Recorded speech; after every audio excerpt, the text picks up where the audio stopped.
I don't know how to start a video, but I'm hootless, and this is Stardew Valley Honeybuzz, episode 12, I think. Episode 12 or 13, somewhere in there.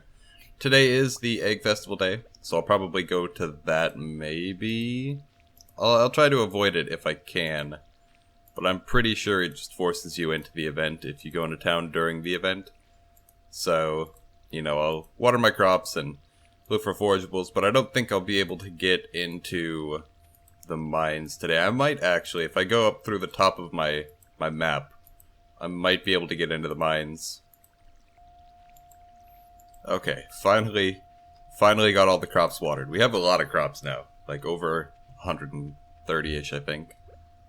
I don't know exactly.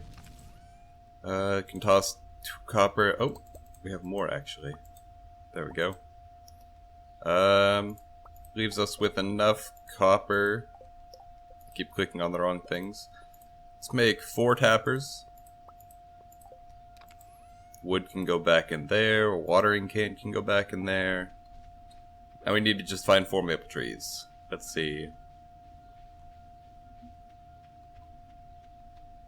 Over here somewhere.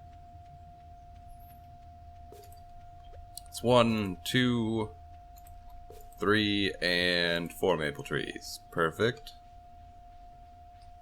So in roughly 7 days, I think is how long those take, we will get some maple syrup, which would be very good.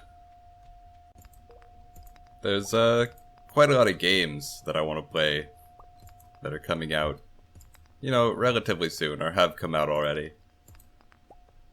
For example, Planet Coaster is something that I really want to play.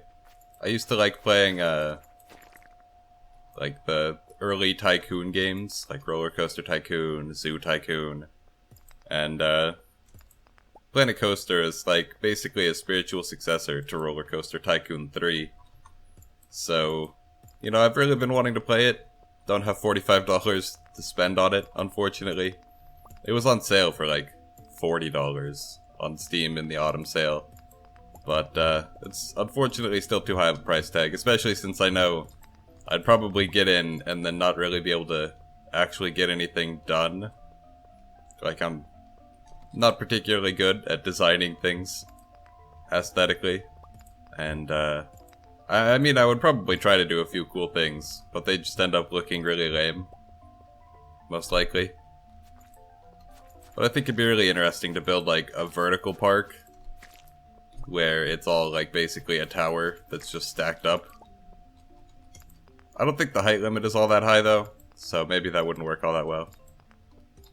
But it'd still be really interesting to do instead of just the usual, like, sprawling theme park that takes up so much space that I typically see.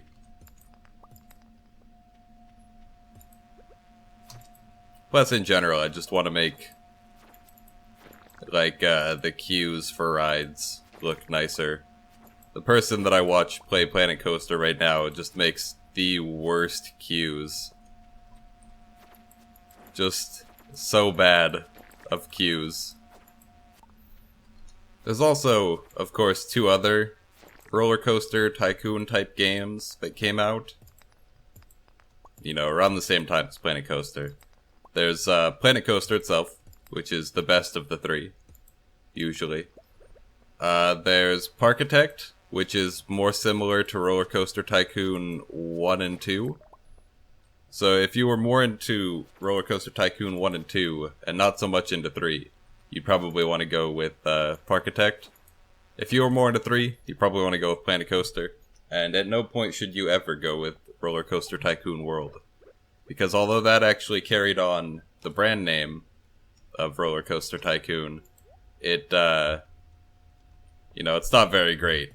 It basically had the same thing happen to it that happened to Harvest Moon, where the brand name carried on in one direction, and the team that actually worked on the originals that were so good went in another direction. So, in that case, I believe the Harvest Moon team went on to make Story of Seasons. I'm pretty sure that's the one that they worked on. And in the case of Roller Coaster Tycoon 3, the team that developed it went on to work on Planet Coaster. Which is why it's so good, because they're the original developers, so they know what's what and all that. But I think that's a problem that happens maybe with more games than people might realize, where, like, you know, the sequels are really awful, and although it's not explicitly stated most of the time, the reason they become awful is because it's not the same team working on them as worked on the originals. So you just end up with, like, a completely different team with different values working on it, and it ends up being, you know, similar. Like, you can tell it's still a Harvest Moon game, or you can tell it's still like a Roller Coaster Tycoon game, but in the end, one is definitely going to be better than the other. Especially if the dev team goes on to work on a new version of their own, you know, continuing the series under a different name. Which is always cool to see. Especially when it works out, like Planet Coaster and, to a lesser extent, Story of Seasons. Which I've got, but I don't really play it. If I'm going to play a farming game, I'm just going to play Stardew Valley. Not really any reason for me to play Story of Seasons, especially since it's a 3DS game. And I do have a 3DS. I think I've mentioned that before. I just don't really play things on it. Because I figure, why would I play things on my 3DS if I can just play things on my computer instead? I've already got so many games I want to play on my computer. Might as well just play those instead of playing 3DS. What I really wish Nintendo would do is start releasing games on PC. There's no reason for them to be staying on just consoles at this point if they want to keep surviving in the games industry. They need to start putting their stuff on PC, especially like Zelda, Mario, and Sonic.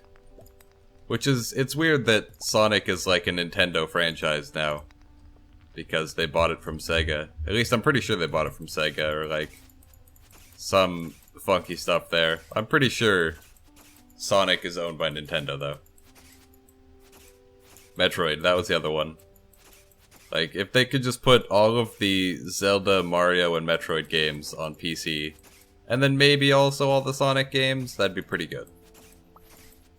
What really sucks is that, generally speaking, Nintendo has the rights to making the Olympic Games video games.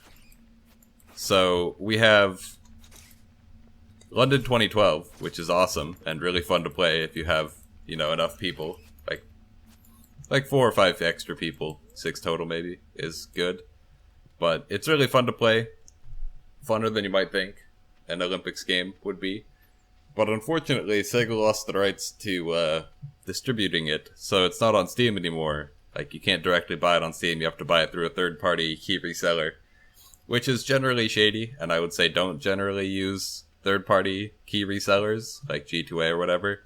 Because it does hurt the developers, but in the case of London 2012, you actually can't get it through normal means. So, you know, you gotta buy it on there, and then you can activate it on Steam, and it's really fun. The downside, of course, is that because Sega lost the rights, we don't get, you know, Sochi 2014, we don't get Rio 2016. And I don't know where the Winter Olympics... What's up next? It's Winter Olympics, right, for 2018?